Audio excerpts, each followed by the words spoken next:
what would be your message to Texas Republicans? Why should Republicans pick you over Ken Paxton and Wesley Hunt? Well, because I've been doing this a while, and I think I've gotten better at my job and always rated as one of the most effective offices in the Senate. When Governor Abbott wanted $11 billion in reimbursement for border security expenses that the state taxpayers incurred, he came to me and asked me to take this on. And working with the Texas delegation, we got that done. And that's just really one example. But really, I think Republicans want to win in November, and President Trump wants to keep the majority in the House of Representatives. And if I'm at the top of the ticket, I'll help by winning by a larger margin. I won by 10 points in 2020. If Ken Paxton is the nominee, he'll either lose or win by the skin of his teeth, and will be an albatross around these down ballot races, and we'll end up spending hundreds of millions of dollars trying to save him, and maybe unsuccessfully. So those were some of the case for my reelection. And Ken Paxton, who's our Attorney General, has got enormous baggage, and if he's the nominee, he will be pummeled by the Democrats, exploiting for a larger electorate beyond the primary voters in the general election, all those vulnerabilities and all that baggage. And I think there's a high risk that he will lose.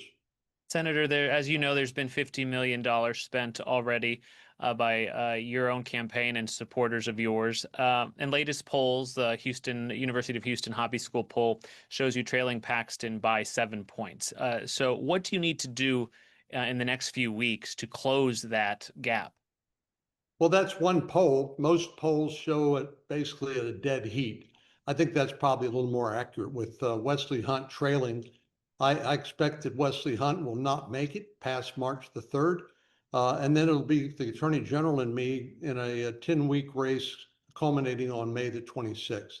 So I think a lot of this is just frankly reminding people what I've done over the last 6 years.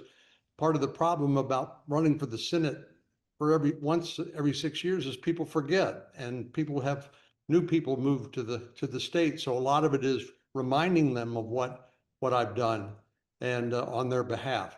And so we're going to keep running hard, and whether it's border security, whether it's kitchen table issues that people care about, their quality of life, standard of living, I think I'm in the best position to not only win the nomination, but also win the general election by a substantial margin, and help President Trump and his agenda by helping to get more Republicans elected in November.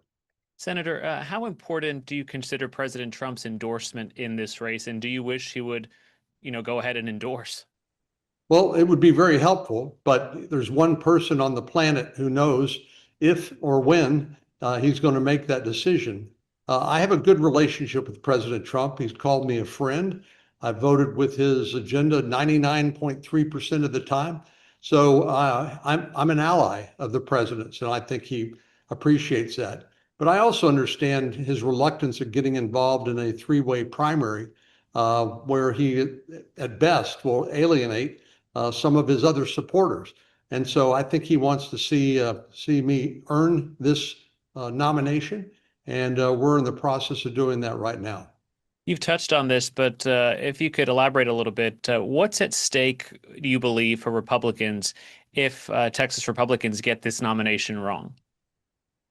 Well, it could mean that not only that the Senate seat would be in jeopardy, and we haven't elected a statewide Democrat since 1994, so this would be a terrible blow. And I've worked most of my adult life to try to help build the Republican Party, and this would be the first step, first crack in our armor, so to speak. And I think that could well lead to some very dark days for the Republican Party. But one of the reasons Republicans have been so successful in Texas is because we are the envy of the nation when it comes to job creation and opportunity and public safety. And one of the things that I know primary voters care a lot about is the border and immigration enforcement. I've been a I've been a supporter certainly of the president's agenda there. He secured the border. We didn't need a change in laws. We needed a new president, which we got.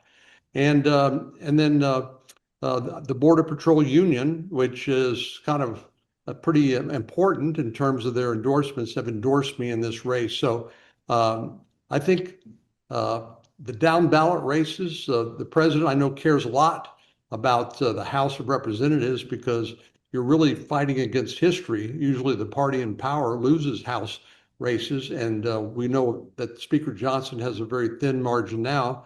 So if he loses the House, then that's going to be really a real body blow to his agenda in his last 2 years. So I think I can help him not only as a sitting member of the Senate, but also as at the top of the ticket. He won't be on the ballot. I'll be at the top of the ballot, but then the congressional race is right below me. And I've served as a judge, attorney general, and I know how important to down ballot races that the top of the ballot can be.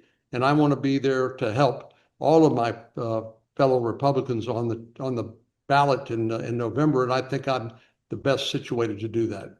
You've shown throughout your career an ability to work across the aisle to actually get things done. But in a Republican primary, in any primary for that matter, on either side of the aisle, do you believe experience is a liability or an advantage? Well, I think it's an advantage, but I get it. I know there's some people that say, well, he's been there and we need somebody new. But the truth is, whoever a new member of the Senate would be spending the first year or two just trying to find all the restrooms and find their way around Capitol Hill through the House and the Senate side.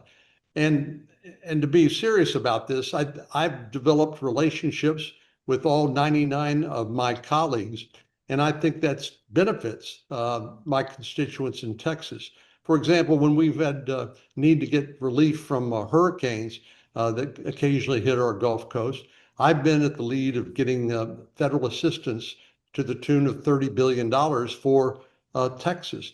It would be virtually impossible for a brand new senator, somebody who was just finding their way around, to do something like that. So this isn't about me. This is about the people I serve and the people I work for. So, and I certainly understand that, but I think they'd be a lot better off having an experienced, battle-tested hand at the top of the ticket rather than a newbie. My last question for you, Senator.